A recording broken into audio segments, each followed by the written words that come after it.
Hi, everybody, and welcome back to the channel. I am Megan, the Healing Foods Coach. I'm so glad you guys have taken time out of your busy days to watch my content and for all of your support and comments. For those of you who have been following me for some time, thank you for your continued support. For all of you who are new to the channel or new to subscribing, thank you so much. I really do appreciate it. So today's topic, I've entitled it, Keep on Going, Even If You Don't See Immediate Results. Now, I think personally that's something we need to do in all areas of our life, but especially when it comes to changing our nutrition, especially if we are going from a highly processed, garbagey, crappy diet to one that is not. Why do I say that? Because the thing is, we may not see immediate results. Many of the results that we are hoping for, that we're changing our diet for, will take some time. Whether that is losing weight in the form of excess body fat, as well as any water retention where we have, whether it's reducing inflammation, chronic illness, whether it is hopefully reducing chronic pain, whether it is improving our mental focus and clarity, whether it is hopefully improving mental health issues like anxiety or depression, healing our guts. And there's probably many, many more because there's so many other conditions out there that are affected by the things we put into our body. And the reality is that it's taken us years, often decades, to reach a state of poor health. And as much as we much as we may tell ourselves, I know it's not going to change overnight, we still somehow secretly hope we'll be that miraculous exception and we'll see this major transformation within 48 hours. And it doesn't work that way. It simply doesn't. There can be some healing that starts to happen right away that we don't see. But as far as visible results, it will take time. Now, I say that with a full understanding, again, that as much as I personally understood that intellectually for many years, for example, the weight gain I got through my 2 pregnancies, I knew it took me months to put the weight on, and that I could not expect to lose the pregnancy weight within a week of either of my sons being born. However, I still somehow, for some reason, thought I would. And when I didn't, I became very frustrated. Now I was clearly not following good nutrition. I was not eating a diet that was rich in animal sources of protein and fat. I was not eating, any low carb fruits or vegetables. I was not avoiding the processed, highly refined sugars and junk food. In fact, that's the majority of what I was having. So I was eating all the wrong things, and that certainly did not help, and in fact made the weight gain worse because I just kept it on there. My insulin levels remained spiked because my blood glucose remained spiked because I was eating sugary garbage. Simple as. And highly processed and refined carbohydrates. So even if I had been willing to give myself a break and accept that it may take me months to get some of the weight off, it wouldn't have mattered because I was feeding my anxiety as being a new mom or being a mom with 2 small children by eating only sugary processed garbage, as well as lots and lots of caffeine, which of course that stimulated my brain too much and didn't help with my thyroid or my metabolism or any of the other things. So I was constantly fighting against myself and had an unrealistic expectation. Why am I sharing this? Because as much as I know now I did all these things wrong at that point, even starting into this carnivore way of eating, I still somehow hoped it was a weird thing. I didn't quite believe that I would ever lose the excess body fat I was carrying, that I would always be at least 100 pounds overweight. My thyroid had tanked. My metabolism was, my basal metabolic rate was so low that it felt like it hardly was working. My metabolism was extremely slow. Again, a big part of that because of my thyroid was tanked. And I was constantly feeling a state of ongoing stress and severe anxiety around food, around what I looked like and how I felt and how fat I felt all the time and how bloated I always was. So the IBS was a factor. You know, I also was dealing with that's when I was first told 4.5 years ago, that I had the early stages of kidney disease. Now, thankfully, again, as I've shared before, it has not progressed beyond stage 2, but I was majorly overweight. I had just crossed into the range that put me at being obese. My thyroid wasn't functioning at all properly. My metabolism felt like it was trickling through, if at all. My IBS was constantly flared up. I was chronically and horribly constipated, carrying excess water weight on my body because of all the carbohydrates I was consuming that kept the fluids in me instead of letting them release. So I was bloated, retaining water, and I was also overweight. And I didn't actually I wasn't convinced 100% that getting rid of all the crap was going to make a difference. I expected to fail. I was convinced that, yeah, I'll give it a try so I can say I've done it, but it'll probably fail, and then it will definitely not be my fault anymore. And I can just keep being miserable. It was this weird state where I was so used to feeling miserable that I actually took joy in feeling miserable, if that makes sense. But I had to try something new because my pain medications were really not super effective. My fibromyalgia pain was unmanageable. My brain fog was unmanageable. All of these states were true. Now, all as a preface to say that when I first started keto, which is where I started, okay, that's what I started with. And within 2 weeks, I very quickly went to carnivore because I understood that for me, with my IBS flare up and all the other issues, I personally had to get the plants out of my diet. I do not tolerate them. Okay, I simply don't. Now, many people follow a keto diet, making them still carnivorous eaters. What do I mean? Well, what I mean is this. Anyone who consumes at least 70% of their food from an animal source for the proteins and fats, okay, and that is, by the way, eggs, milk, dairy products, as well as, if you tolerate them, as well as beef, lamb, pork, poultry, fish, or seafood, anything that falls in those categories, or any other ruminant animals, by the way, as well, then you are a carnivorous eater. The majority, more than the majority of what you eat, sorry, let me rephrase that. 70% of more of the food you are eating has come from an animal in some way. And yes, eggs are considered carnivore because they come from chickens. That's an animal. And of course, milk and dairy products are considered carnivore because they come typically from cows, but that can also be, you can also get goat's milk and dairy products. You can also get, I think some people get milk from sheep, although typically it's goats. So cows or goats can provide those things as well, as an example, right? So these are byproducts, but they're from an animal, so therefore they're part of the carnivore diet, if you tolerate them.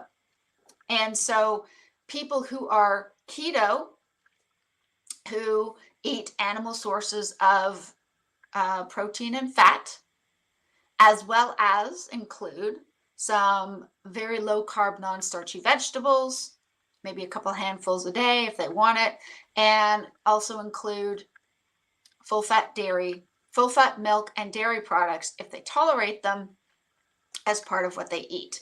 So technically, you can be somebody who is keto, and since the majority of what you're eating is still coming from an animal source for your protein and fat, you're also a carnivorous eater. So when I say carnivore, I'm not just referring to the people who follow the strict lion diet protocol of that description, whereby they are eating beef, salt, and drinking water. Anyone within that wide range is carnivorous, or what I would call a carnivore. Fabulous. Why does that matter? Because whatever realm within that widespread you fall into, coming out of a standard Western diet, highly processed, garbage, junk, prepackaged foods that are delicious and addictive and horrible for us, it's a major change. And we may not see an immediate improvement. We may not see immediate results. I happen to have been somebody who within the first week of going, so for the first 2 weeks of keto, I think I might have lost 5 or 6 pounds, maybe. And then the next 2 weeks when I was carnivore, so after the first month where I went keto to carnivore, I was down at almost 13 pounds. Okay, which is, wow, it's amazing. That's like, I think that's about 6 kilos in a month, which was a lot for me. And I thought maybe this is going to work. But it wasn't like I suddenly woke up and all 100 pounds or 45 kilos came off me overnight. They didn't. They did come off me fairly quickly once I got the plants completely out of my diet. That for me is when my body really kick-started upping its metabolism. That's when my thyroid started to slowly get better and function a little bit more optimally. And even that took almost 4 years to heal fully. I've not been on any thyroid medication for over a year, and my thyroid, I can tell, is healed because with my last blood work that was done, the thyroid's hormones were actually on the chart. They were within normal range, which is great. But because before that, they were like abnormally low. So now they're on the chart, they're in normal range. Everything seems to be chugging along well. So these are things, though, that I couldn't see visually. I could tell when I stepped on the scale that my weight was starting to come down a little. And I thought, fine, I might lose 7 pounds here. And then it was a total of 13 lost. And I thought, this is probably all water weight. And I bet you now it's going to be maybe a pound every week, maybe 1 or 2 pounds every week, which is apparently what most people do when they start to lose weight. Now, in my case, for whatever reason, my body was so happy to get rid of all the plants and all the other processed crap that had been in it, that for me, the weight loss came off fairly quickly. I was down 100 pounds in 6 months, personally.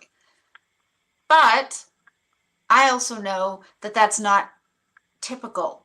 Most people take much longer, even when they're following whatever version of carnivore they're following, or whatever version of low carb or keto they're on. It often takes much longer than that to get that kind of weight off. And I wanted to share that because I accept the fact that I was so lucky, because honestly, my weight loss was pretty rapid, and I think it's also pretty atypical. So I was lucky, but it's also, I don't want anyone thinking, well, if I start eating this way, I can just drop 100 pounds in 6 months. There are people who have lost it sooner than that, and people who have taken a lot longer than that. But that doesn't mean you won't lose that kind of weight at all. It's just, I had kind of set myself up with the expectation that it was going to take at least a year to get that kind of weight off. And so when it came really fast, I was absolutely blown away. But there was a lot of things that were healing in the background that I didn't see.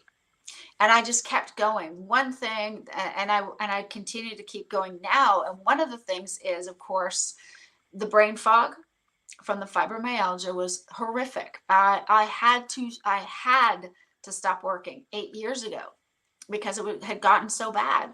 I'd already had to give up driving, couldn't drive any longer, had to give up my license because of how the medications affected me. And I eventually had to stop working. And so the fact that a few months in, I started to feel like I could remember appointments. I could remember details. For example, I would often be able to now remember when my medication was due, as opposed to having to set reminders on my phone all the time. Which may seem like a very little thing, but for me, that was a massive thing. And I kept going. I just kept going. It took me a good couple of years in before I really started to feel as though my levels of anxiety were starting to very, very slowly come down. My depression, which was only really, for me anyways, was only ever really masked by the antidepressant, started to lift little by little. But these aren't things that are visible to the naked eye. But I also knew if I went back and ate the garbage and all the processed crap and put that stuff back in my diet, that I would have absolutely no chance. And so I had to keep going forward with eating this way. I've not done it perfectly. I've had some slip ups, and my first Christmas, so December of 2020, and of course everyone knows we were at the worst of COVID, and it was scary and it was horrible, and it was a lot of things that we just didn't know in the world. What was going to happen? Would it ever go away? Would we ever get better? Would we ever get over this pandemic? And even though I was feeling pretty good in myself because I'd lost that much weight, I didn't hurt as much. But I was still in the wheelchair. I was still battling through severe anxiety. I was still dealing with feeling kind of flat from my antidepressants and struggling not to get depressed. And I still felt like that's it. I mean, it's great. I've lost this weight, so there's less pressure on my joints, and I just felt better about myself and how I looked. But a lot of the other things still hadn't healed.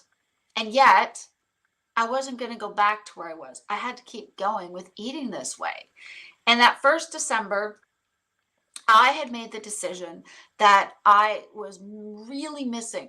So my favorite thing that I used to enjoy eating at Christmas time was shortbread cookies. I know they're I know they're horrible. It's okay, guys. I don't eat them anymore. I'm not tempted by them anymore. But with being just that much, only, 6 months in at that point, I was still having some cravings from time to time. And I thought, what if I could find shortbread cookies that were at least gluten-free? There might be some carbs, but I could sort of minimize it. I would account for the carbs that were in the cookie. Maybe I would just have one or two. I would willingly and gladly share the package with my sons. They were sugar-free and gluten-free, which were the two biggest things I was worried about at that time, right? So my husband found a brand that made gluten-free and sugar-free shortbread cookies. So they're made with sweetener, fine, no insulin spike. Of course, artificial sweeteners caused me gut upset, which I came to realize quickly afterwards. And although there was no gluten, they were made with almond flour, which is terrible for you in a lot of other ways. But I thought, okay, great. I am willing to live with the consequence because I really, really miss this. I'm craving it. I don't want to give in and have the regular kind. So this is at least a bit better. It was kind of keto-ish sort of friendly, I thought, right? And I also thought I could have just one small cookie. They're just little ones like this. I thought I could have one or two. Surely I'll be fine, and I'll share the rest with everybody else, or I'll just put them away. Yeah. Well, that ended up me eating the entire package by myself because nobody wanted the boring gluten-free, sugar-free ones. They figured they would taste like garbage.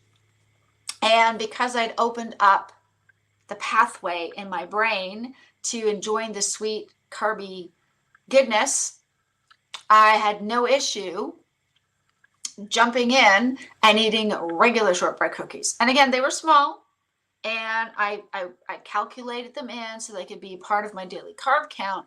However, what I forgot to include was the fact that, one, they're made with highly refined processed flour. They are made with shortening. They are made with sugar and other extracts and chemicals so they can be shelf stable in a package. Yeah, and as great as they tasted, within 30 minutes of eating just a couple of, well, not that it stopped me, I was bloated almost right away. But because I was now feeding my addiction, I couldn't stop. And so all told, I had a full package of like 24 of the sugar-free, gluten-free biscuits and 2.5 packages of the regular shortbread cookies. And I don't even want to go into whatever the carb count was, but it was awful. And learned a couple of things. One, that I cannot moderate. So I cannot even have anything remotely slightly sweet tasting because it just sets me off. It's a trigger for me. Even if it's sugar-free, it's a trigger. I can't do it. And that for me in particular, there are some people who are a little bit more maybe metabolically flexible and healthy. If they were to break down and have a treat, they may be able to walk away and carry on and get back on the carnivore horse and eat the bacon and the eggs and keep going. And that was it. They had one and they're good now. I think, I'm not saying those people don't exist, but I think they're kind of a little bit more like a unicorn that can fly. Heard of, but never actually met. So I had to learn that lesson the hard way. To say that I had to keep going. I hadn't fully gotten rid of my carb cravings. And because I gave in the way I did, it fueled not only just choosing a bad, but not quite as bad option, being the gluten-free, sugar-free version, but that opened up my cravings once again. And I was just stuffing myself with regular shortbread, which has absolutely no health or redeeming qualities whatsoever. And I wanted to share that because luckily it did not cause my weight to suddenly jump up. I still managed to I didn't gain any additional body fat. Luckily, it didn't affect me in that way immediately, but it did cause me to have joint pain and swelling. It did cause my IBS to be out of control for the next 5 days. It did cause severe bloating and constipation, massive headache, nauseous feeling of nauseousness or nausea for almost a week, all because I put the things back in my body that it never wanted in the first place. So I'm sharing that because I'm sure I'm not the only person who has had slip-ups. And it can be hard to carry on because you're like, right, well, I'm still in my chair. I still need my medications. I still need to take my thyroid meds. I still need to take this and that. I mean, I tried the carnivore way for a while and then I got cravings, so I give in and that's it. It's a write-off. Might as well just give up. Well, luckily my weight didn't go up at all. Hey, but, you know, I guess I got away with it, but why should I keep going? And I'm glad that in spite of that, and that was a major slip up. Doesn't mean I've never had one or two ones along the way. I have been known on occasion, if I haven't eaten enough at a restaurant, if I haven't eaten to the point of feeling satiated, or I've eaten too quickly and I am not letting my brain get the signal, hey, stomach is full, I've been known to pick at fries on my plate. I've shared that in other videos. And so I guess what I wanted to say is we may not see the immediate effects of negative choices, but we should still keep trying to make the positive ones, which is get rid of the starchy carbs. Will one fry necessarily screw everything up? No, of course not. However, if you're like me, one fry can easily become a whole plate and you eat it so quickly and stuff it in so fast, at least I used to, that by the time you stop and you realize, what the hell am I doing? You've already eaten half a portion of fries. And if you're like me, you're going to feel it almost right away. You may not have an immediate result effect as far as you may get lucky in that you may not see the weight gain go up, but chances are you're going to feel it almost as soon as you're done eating. The aches, the pains, the nausea, headaches, overall feeling of yuck, exhaustion, all those things, those come pretty quickly. But get back to where you started, eating the animal proteins and fats.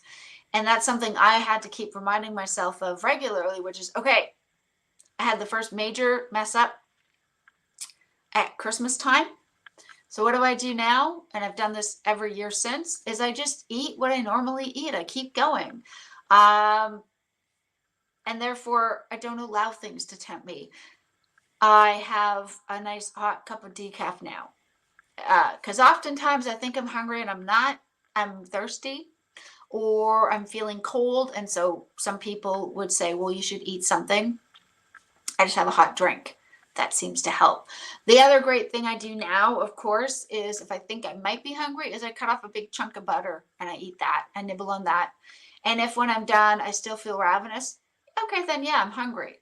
But if when I'm done and I take my time and I let it settle and digest, guess what? I'm not that hungry, or the butter was enough to fill me up for now. So that's what I mean by keep going. But also, if you have been strict, if you've been really great and you have been better than I was, if you have not given into a carb craving or at a stressful low moment in your life, you have not turned around and said, screw it, I want to have this today because I want to have this. And who knows, for whatever reason, right? We can often convince ourselves that that's a reward for doing well, even though it's kind of like a weird reward because then we're just going against all the good we've done. But I've been there too. So again, no judgment. I get it. I totally get it. And if we're lucky, then we don't have, like, say, we don't see weight gain, or we have the moment and then we feel so crap. We're just like, that's it. I cannot do this anymore. And hopefully at that point, and some people have to go through that 2 or 3 times before they go, right, every time I do this, I feel like garbage. So I'm going to actually stop now doing this. And they move forward. My husband went through that quite a bit when he was first getting into keto a few months back. And that was a challenge for him. Now, he doesn't give in the way he used to. He'll find something else to eat, which is not going to spike his blood sugar and his insulin. And so, but you know, he's had his little slip ups as I have, as I've shared, and we all do.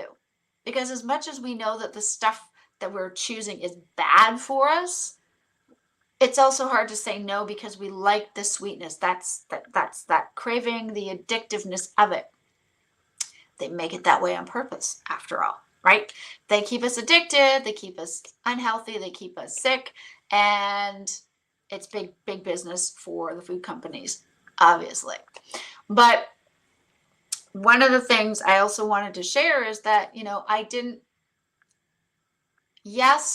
was lucky because I saw like 6 pounds come off and then 7 pounds come off and then, you know, another 10 pounds come off. And then it was like anywhere between maybe not 5, maybe between 4 and 7 pounds almost every week for the first several months, which was brand new for me. Okay. Some people might only see 1 or 2 pounds come off every week. And we don't even necessarily see it.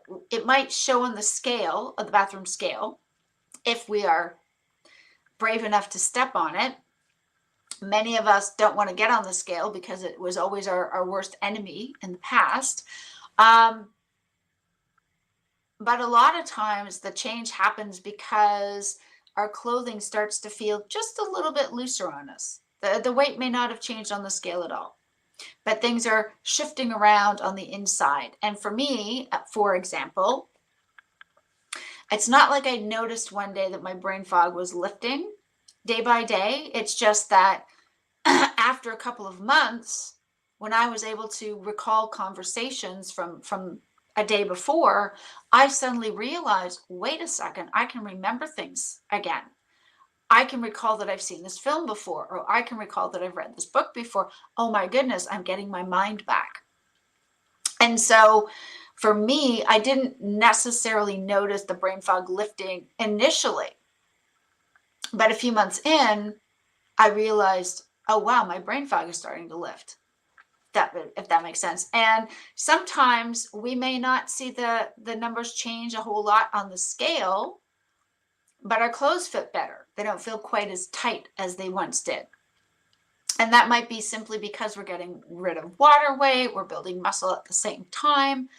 What I always said to my husband, because he's at the gym as well, I said, well, look, you're building muscle as you're losing weight, but your clothes obviously fit you much better, so it's working.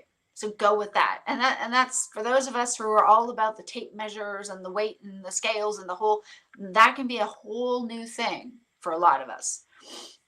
But keep going, because even if we don't think we're seeing results right away, results are still happening in our bodies in the background. If nothing else, our bodies are finally happy because we're not filling it with poison, right? We're finally stopping feeding it all this processed garbage, which is poisonous to ourselves.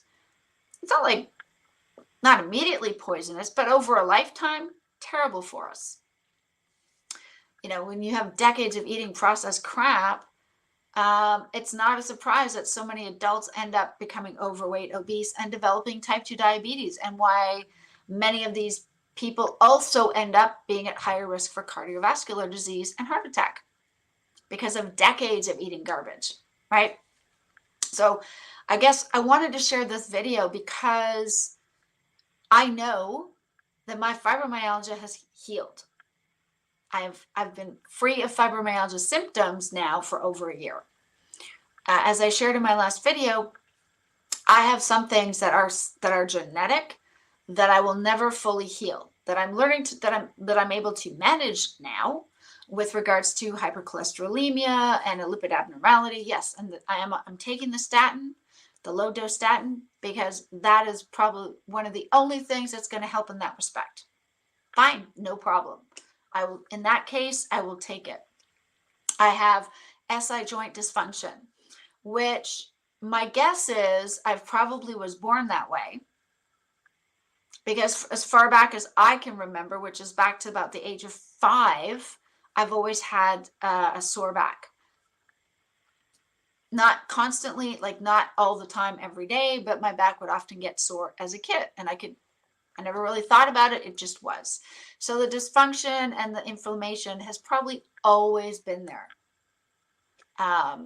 Born that way, genetic thing, not sure. And will that ever fully go? No, it won't. It simply won't. But that's okay, because everything else is healing, right? I'm going back to full-time work in just a few weeks after 8 years of not being able to work. So to me, that's amazing. Being able to walk every day. Some days I feel more tired than others. Sometimes my muscles are a bit more sore or achy than others, but I still manage to get up and move, and I don't require a wheelchair to do it. That is amazing. And so I will continue to go forward with eating this way, because it was the biggest reason and contributor as to why all of these other things have happened since then. So I know that my heart is healthy. My blood glucose levels are healthy. My thyroid is running smoothly and well and optimally. My IBS is no longer an issue. I may have some kidney disease, but it's in the mild stage, which means as long as I'm taking care of myself, eating this way, because again, just to say, again, I keep saying that, I apologize, guys.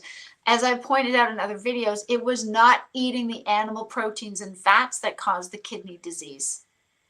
That is not what caused it. It was caused by being overweight, super high levels of lipids, particularly the cholesterol, mainly because the cholesterol I seem to produce the most of is the atherogenic kind, which can cause issues. Lucky me, again, a genetic condition that I produce too much, and it is not, and what I do produce is not effectively cleared out by my system. So it stays there longer than it's supposed to. So being overweight, having hypercholesterolemia, eating far too much processed food, which I did for decades, as well as high levels of sugars, both from fructose, from all the fruits I used to eat, as well as the highly processed stuff in glucose format. All of those are the main contributors to the kidney problems. That's what caused it. I ate, because up till that point, I ate almost no animal protein whatsoever, and I avoided fat like the plague. So there you go. But I had to keep going, and I will keep going. And I guess what I wanted to just share with you guys is that sometimes there's some things that will happen in life that simply cannot be avoided or cannot be prevented, both health-wise, stress-wise, like emotionally wise. There are some things that will happen that we just simply cannot prevent or avoid, even if we are eating the most cleanest, purest, best form of a carnivorous diet ever. Some things are simply unavoidable, especially if it's a genetic condition that we cannot prevent, or an injury or an accident of some kind. Things still happen. But I know that my outcome would be far worse. My prognosis would be far worse, and my hopelessness would be far worse if I wasn't eating the way I was. So I hope you guys will continue on following this way of eating. And again, I know it can be a challenge. If you think you've tried everything in the past and you couldn't ever lose weight, and you don't feel like you're losing it fast enough, please keep going. Because at least this way you're giving your body the nutrition it needs, as opposed to filling it up with all the garbage it doesn't, which you know for a fact it definitely is not going to be helpful. Please keep going. You may not see immediate results, but that doesn't mean results are not happening in the background. A lot of what goes on, a lot of the health improvements and changes come gradually when we aren't even looking at, when we don't even see them. It's underneath the visible, it's underneath what we can see visibly. It's within inside of us, and we can't watch our insides getting cleaner. We can't watch our insides getting rid of the garbage and getting the right kinds of nutrition in. We can't see that happening, and yet that's what happens. So losing excess weight will likely take some time. Losing chronic pain and inflammation, again, will also take some time. But keep going, I guess is what I want to say. Keep at it. Please don't stop. Keep going. Make those good, healthy food choices, because you will see results even if you don't see them immediately. Even if you don't even realize they're happening, they're always happening. So I hope this is helpful. It's a bit of a long video, I understand. Thank you guys for watching all the way to the end. I really appreciate your support. You guys are amazing. I'm so thankful for each and every one of you. And I will be back soon, guys, with more content. Until the next video, bye for now.